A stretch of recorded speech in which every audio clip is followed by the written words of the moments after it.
Welcome to the University of Michigan Dentistry Podcast Series, promoting oral health care worldwide.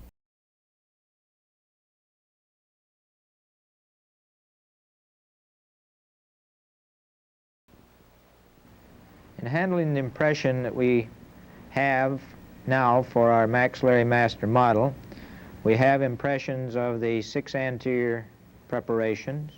We have bonnets, our transfer bonnets, for all of the posterior restorations. So we would now want to prepare the model to silver plate the 6 anterior preparations. And then we would want to protect the bonnets from the plating solution, and we will do this by injecting hydrocolloid into this area. So we can either use the liquid, silver sol liquid, or the silver plate powder, and we dust each one of the preparations with the powder, burnishing the powder into the impression.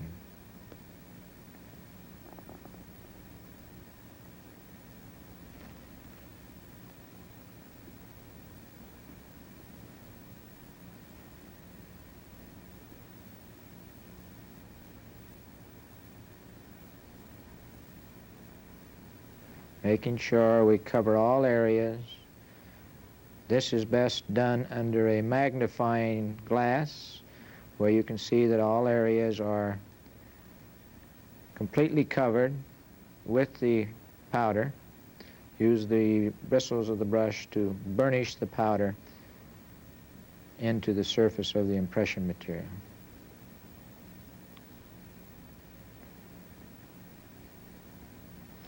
The excess powder is removed from the preparations. Even all the any excess powder that is remaining should be removed with the air jet.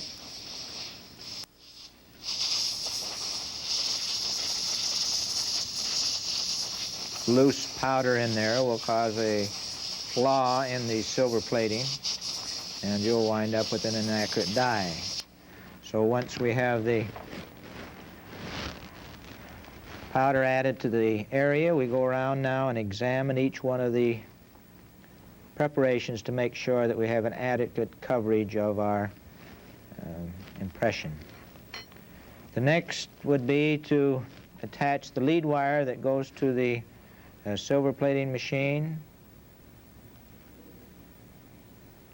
One lead wire is all you would need in this case. Attach it in an area close to the impressions of the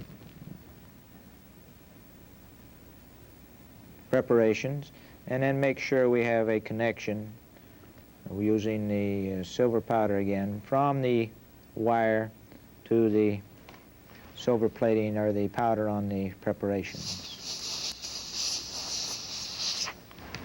Now, to protect the bonnets so that they won't be attacked by the solution and so that they will stay in a good condition, we can go ahead using the hydrocolloid from a hydrocolloid syringe, the injectable hydrocolloid. We can go ahead and fill this area with hydrocolloid, and this will protect it from the silver plating solution.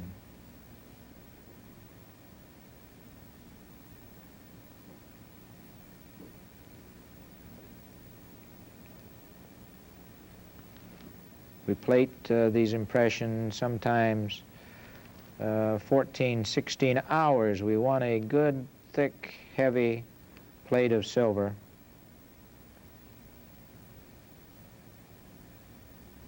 And an impression in that plating solution that long might be attacked by the solution. So to protect the bonnets, we add the hydrocolloid. And when this is set, we're ready to put the impression in the silver plating solution for the plating of the anterior dies.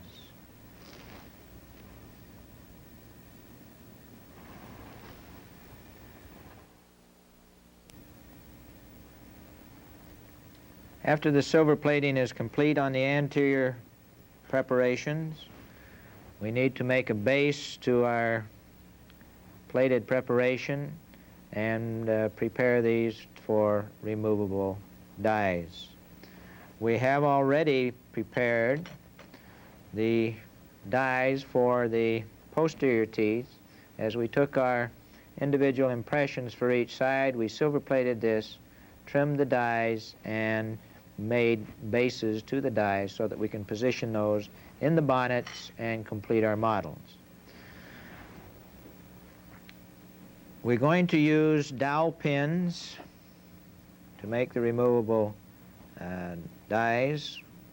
The dowel pin will fit into the duralay that is placed in the plated portion of the preparation. We need to mark where to put the dowels because we're going to fill this area with duralay, and we need to know where we want to put the dowel in relationship to the plated model. So one way of doing this would be to take a felt pin and to mark right alongside of the center of each one of these silver-plated areas. And this would let us know where the center of that preparation lies. And then we can go ahead, after we get this filled up with duralay, we can go ahead and put our dowel pin in there. Another way to do it, it's very simple, is to use a piece of paper clip and run a paper clip across each one of the embrasure areas so that we know where the embrasure lies for each preparation. And all we need to do after we get the impression filled up with the duralay is to go ahead and put the pins between these paper clips, and we should have our dowels in the right position. The dowels are made in a couple of sizes. This is a large dowel. We have a smaller one that can be used for smaller areas such as lateral, but on this situation we will use the large dowel for these dies. You can see the dowel has a flat area that is supposed to keep the die from rotating in the master model, but this is not big enough to do this, so we will make modifications in the base of the die for preventing rotation of the model or the preparation in the master model. So now that we have it set up so we can locate the plated areas again, we'll go ahead and add duralay to this area. This can be done by adding powder and liquid. We add some liquid to the plated area, and then we add the duralay powder. You want to get a good mix of this right down in the bottom of the die.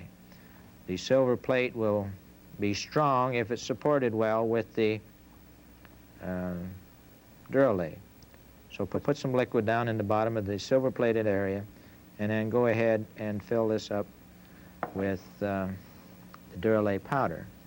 And then wet the powder again until you build up a sufficient layer. Now I've got powder into one of the bonnet areas. I didn't get any liquid on it, so I can just hopefully blow that right out of the bonnet and be all right. So we go ahead and add powder and liquid until we fill these areas.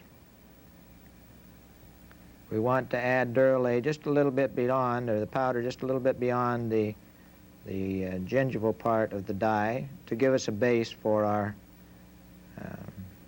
dowel pin and our die.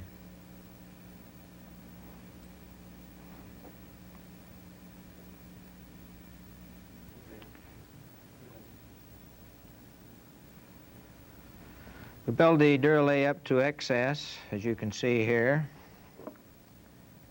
and then we go ahead and position the dowels in each one of these areas.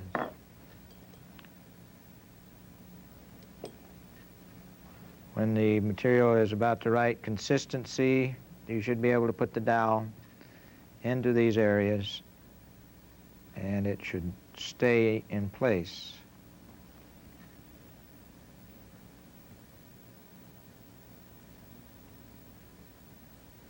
We use the marks that we made with the pen to position these. Over here we place the dowel between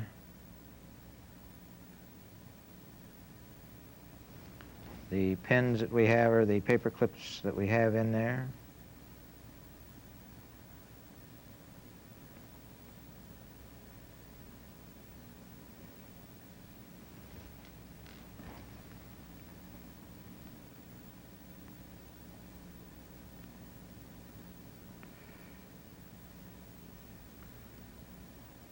With the dowels in place now, we can let the Duralay set up. We can go ahead and correct any flaws that we have around the base, so we have a nice smooth area now to pour the stone against. So we'll now let the Duralay set up and come back and modify our base for our model.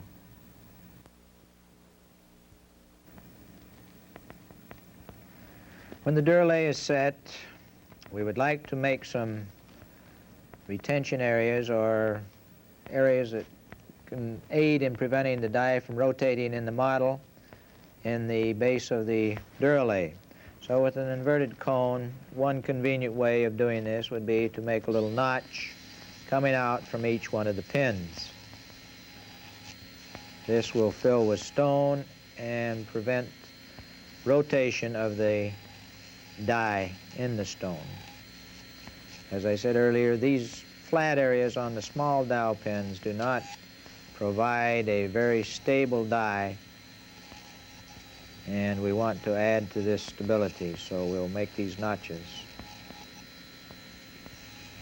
Make a notch out from each side of the dowel for each one of the dies. This is one way of doing it. On the dies that I already have made on these small models, I think a better way to do this is to build up the base and have the notch part build up in the Duralay. As you can see here, we've built these fins up extra large so that it will provide a good retentive area against rotation in the bottom of the die. The stone will form in around this, and this will help support this small flat area on the die. We want the dies to be very stable in the master model. We may have to take a soldering relations, or we would like to be able to refine the occlusion as much as we can on the master model, and you can't do this with dies that rotate in the model. Once we have the dowels placed on the freshly silver-plated part of our impression, we can now go ahead and put the posterior dies into the bonnets and get ready to pour the plaster base. Now, a thing that I did wrong on this impression was that I didn't protect these bonnets as I was putting the Duralay in the anterior part. And as you notice, some of the Duralay powder went down into the bonnet, and it was difficult to clear out. I may have an inaccurate placement of this bonnet as a result of this. It would be best to leave the hydrocolloid or re-inject this with hydrocolloid while you're putting the Duralay into this area. These bonnets should be protected. So now we can take the bonnets from our small models and place them into the bonnets. Make sure that they fit down into the bonnet accurately. You can tell this by looking at the margin, the way the die fits the margin of the bonnet. Always check around this area. Make sure that that die fits accurately into the bonnet. Push firmly on it, rock it, make sure that it's seated firmly into that bonnet. Take the next one. Remember, we made the bonnets from these dies. We placed them in the mouth, so they should fit back in there accurately. So firmly press them to place.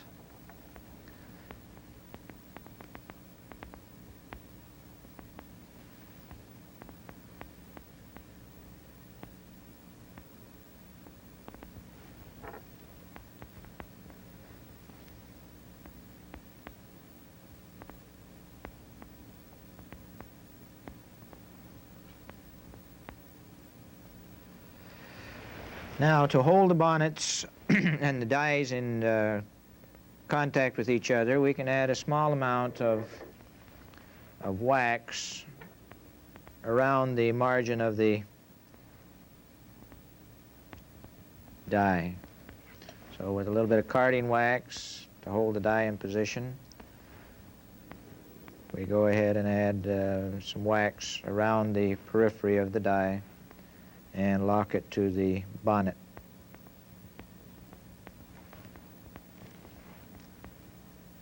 We also need to block out any undercuts that might exist around the base of the die so that the stone won't flow into the undercuts. This again can be done by injecting hydrocolloid around these areas. So we'll go ahead and add wax to those areas. If the bonnet stays, or the die stays in the bonnet fairly tight, there's no need to wax it in place. But then I would like to caution you that you wouldn't take this back to the vibrator and vibrate it quite vigorously when we put the stone in there, because you're going to rock some of these bonnets loose. So we can go ahead now and fill out the tissue areas that we need to with the hydrocolloid material.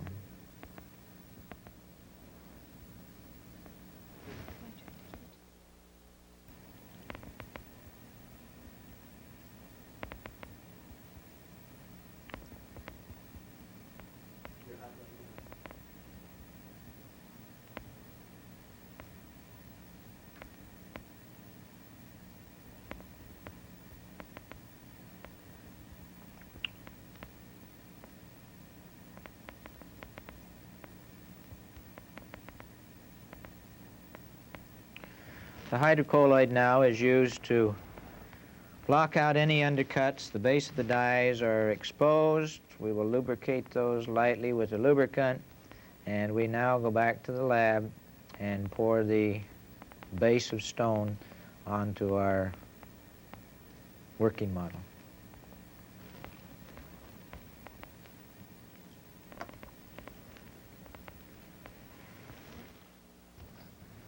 To handle the model after we've had it silver plated, we've made our removable dies, and now we want to, after we poured the base, we want to separate the impression from the model and trim our dies. The best way to remove the impression material from the model is to get rid of the tray. Either section the tray, break it away, or as we do most of the time, we set the tray afire and the material gets soft, we peel it away. As you can see here, we've removed the tray. And then you can peel the rubber base away from the teeth. If you try to pull the rubber base off with the tray attached to it, you run the risk of tearing the silver off from the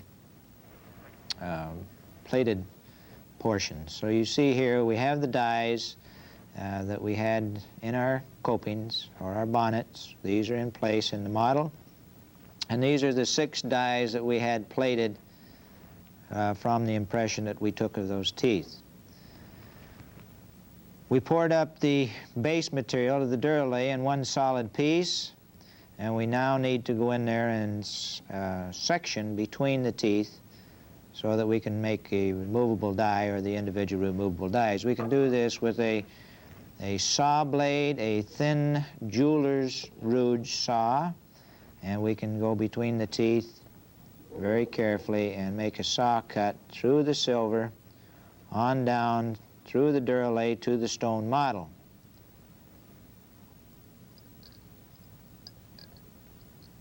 Now these saw blades are very small and thin, as you can see, and you're going to break several of them as you make the saw cuts. But section between each one of the dies. On the underside, you should have exposed the base of the die, or the dowel, and with an instrument against there, you can tap and push the die loose so that it comes out of the model. As the die comes out of the model, as in the case of this one, you will notice that there is a lot of material around the margins of the die that we want to trim away. One of the first things that I would do would be to go to a lathe with a large stone, a 2 or 3 inch diameter stone, and get rid of the excess silver and the biggest part of the excess duralay around the die. This we have done on this die. You can see here that we have trimmed away a large portion of the flash material.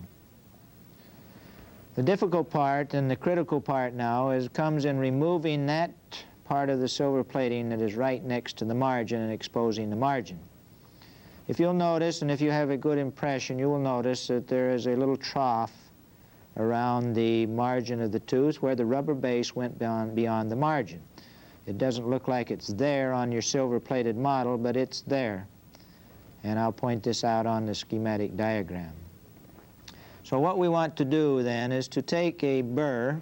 A good one for doing this is about a number 34 inverted cone burr that has a cutting edge that you can control.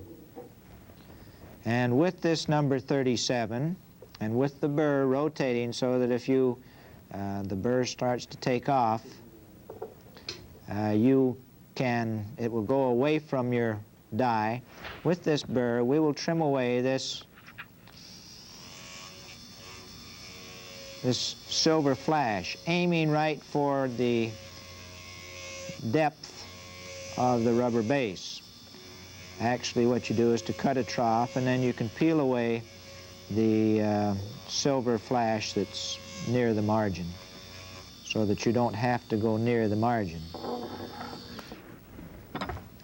As you can see here, then you can use something convenient like a brush away the shavings, and continue to cut this all the way around the tooth,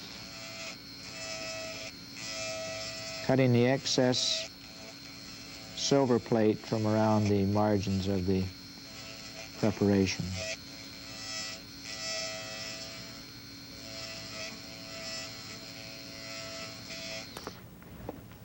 And you can see that we're trying to expose this margin.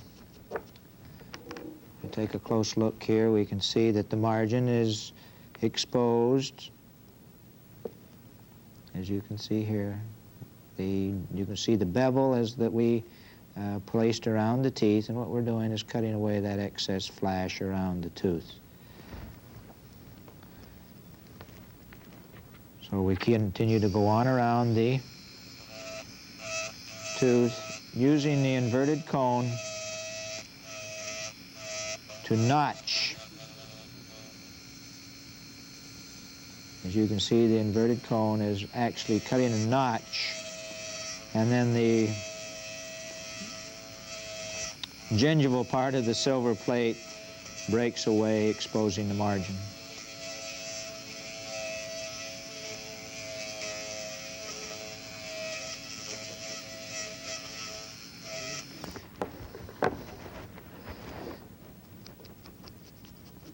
So we do this with each one of the dies, and then our finished model, our finished master model with all of the dies of the maxillary teeth would look something like this. We have all of the dies in place. We have the margins trimmed. We have verified these dies, the posterior dies in the mouth. We would need to make bonnets for these dies of the preparations of the anterior teeth. The die has a dowel on the base of it. It has a definite seat. If you notice the triangular notches on the base of the die, so that when we put it back in the model, it doesn't rotate. It's very firm. The underside of the model, the tips of the dowels are sticking through, so the laboratory technician can put an instrument in there, push on the die, and it will come out. This area provides a space for us to join this model to our articulator, or an instrument. So now our finished master cast, maxillary cast, with all of our dies is ready to be mounted to the articulator.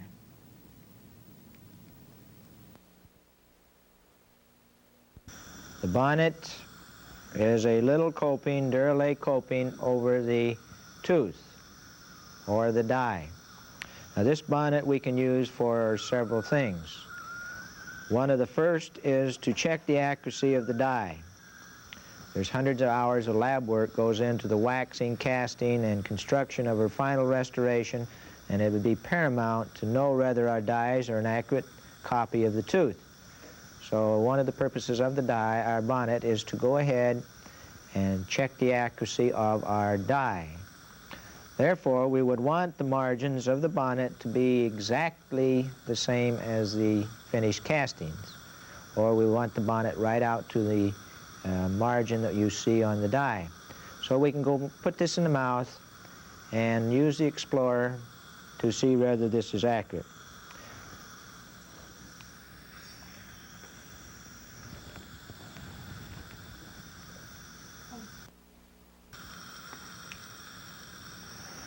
Fabrication of the die can be a difficult step if you don't take certain precautions.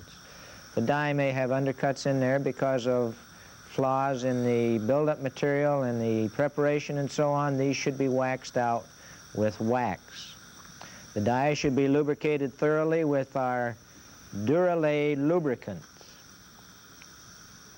This is the lubricant that comes with the Duralay.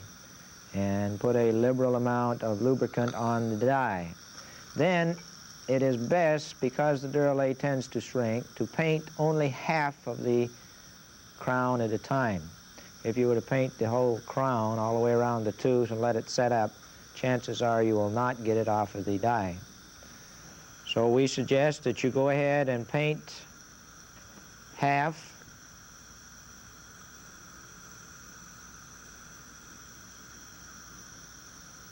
If I can find out how this goes back on there again. We would go ahead and paint half of the bonnet, as you see here. Take it off, make sure that it goes off and on, and then we go ahead and paint the other half of the bonnet, and we would make a bonnet that we could take and get off of the die. Because once you get a bonnet that sticks on there, it's very difficult to get off. So painting it in two halves, we can come up with a bonnet that fits the die. This bonnet has been trimmed with a rubber disc so that the margins are as fine as they can be.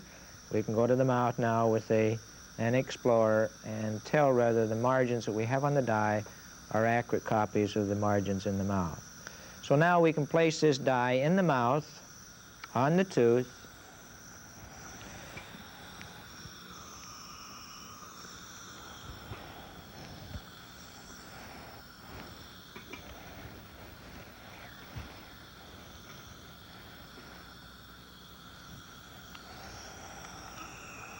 as you can see here. We can go in there now and check the margins. We go around the margins just like we would a finished restoration. Therefore, the bonnet should be trimmed on the margins just like the finished restoration. Also at this time, like to verify the dies and the position of the dies in the master model. We took segmental impressions and then took a transfer impression of all the dies. It would be well to know at this time whether these dies are accurate placements in the master models, as accurate as they are in the mouth. So with the face bow transfer on the bite fork, we will make a registration in zinc oxide and eugenol that we can use to verify the accuracy of these dies. This is one of the few times that we have to remove all the temporaries in the mouth.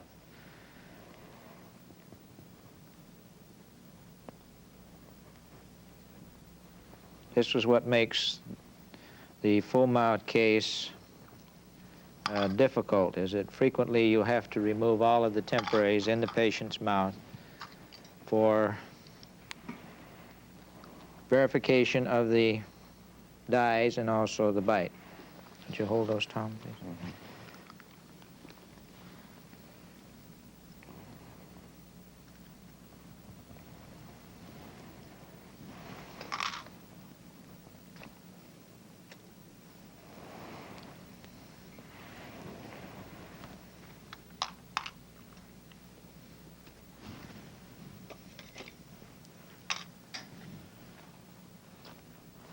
This is one time where it's quite well to have several temporaries hooked together, because it's easier to remove a segment of temporaries than it is to try to take them out one at a time. I think it's well to observe here the condition of the tissue. Lift your head down just a little bit. And note what your temporaries are doing to the mouth. As you can see here, this tissue is pretty healthy. We've got a little inflammation across one or two of these papillae, but in general, these temporaries are not irritating the tissue. If they are, you check at this stage of the game areas that might be irritating the tissue and make the proper corrections on your temporaries. You can see here the healthy condition of the tissue between the teeth. To make the face bow registration, we start with the bite fork, and we have adapted to the bite fork a rim of compound, and we will go to the mouth and get slight indentations. Close, please. Close. Slight indentations of the teeth into the compound. Open, please. So that we can now go ahead, trim this back, chill it, trim it back, and get it ready to wash with zinc oxide and eugenol. The excess compound is trimmed away from around the indentations of the teeth to just leave slight indentations on both sides of the bite fork.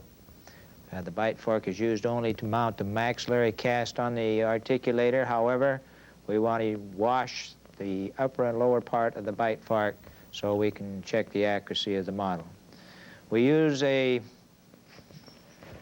eugenol wash in this case, something that will set up crisp and hard, and this we are going to use is temp bond. So we mix a mix of the temp bond, and what we want to do is just have a light coat of the material over the indentations. You don't want to pick up deep indentations of the teeth, but you want to pick up the cusp tips or the tips of the teeth.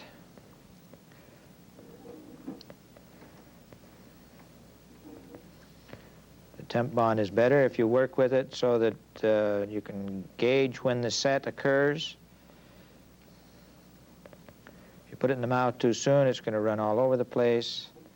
So we wait till just as it gets some tackiness to it, and then we'll stick it in place it in the mouth.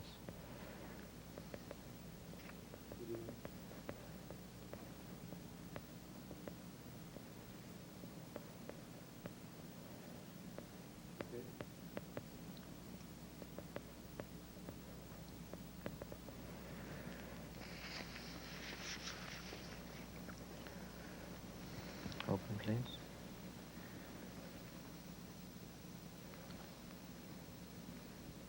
Close. Patient closes into it and just holds the bite fork in place while the eugenol sets up. After the eugenol has set, open please, you take the bite fork out of the mouth, trim away any deep indentations that you have here. You basically want the tips of the preparations. Trim away any parts that contact tissue, such as we had here. This part was over an edentulous area for the bridge. If the compound touches the tissue, it can compress the tissue. Any part that contacts tissue should be trimmed away. So we trim away the deep indentations so that we have just the indentations of the dyes in the eugenol material. It's best first to put it back in the mouth and make sure it's stable in the mouth. Make sure that there's no chips of eugenol on the teeth. So we place it back in the mouth. Open, please. Put it in there and see if it wobbles against the maxillary teeth. We can take it off the maxillary teeth, place it on the lower teeth, and check to see the same thing. Make sure that when it's seated against the preparations that there's no rock of the registration. We said we would use this to verify the accuracy of our dies in our master cast. So with this detailed, accurate record, we can go ahead now and place the master cast into this registration and see whether our dies are positioned accurately in the model. As you can see here, how close the dies fit the eugenol registration. So you can tell whether the model is accurate from this standpoint. If you're going to want to come up with ideal occlusion, you would want the dies an accurate copy of the mouth. So the maxillary master cast fit in there nicely. We now check the accuracy of the mandibular cast.